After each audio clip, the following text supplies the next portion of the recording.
دا ورو سوال کړی دی چې کله زه د فرض منځه نه فارغه شم او د منځه نه بعد د اذکار چې دي دا په لاره ووایم یا په کور کې ووایم نو دا طریقه به صحیح او که نه؟ الجواب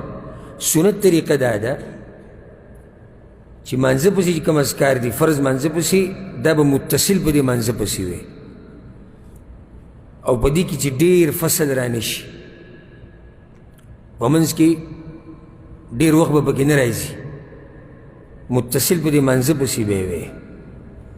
ها یو سړی دی مونځ وکړو او ووت او په لاره باندې دا ذکر وی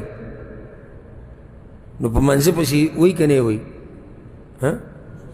په منځه پسې وی یا کور ته لاړ وی په منځه پسې وی بعضې په جومات کې وي بعض په لاره وی هم صحیح ده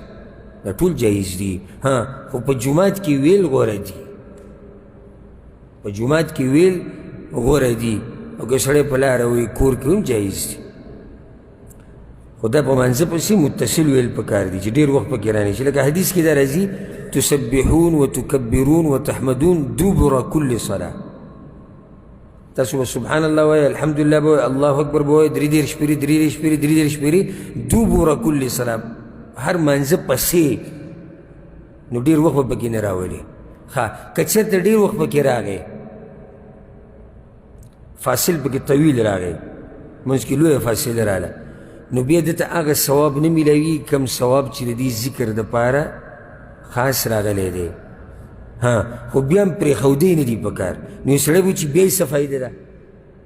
چې هغه ثواب پرې نه میلاویږي نو بیا یې څه فایده ده فایدې دا ده چې مطلق ذکر شو عام ذکر شو د الله نو د عام ذکر ثواب خو به ته میلاو شي که نه ورسېدی که نه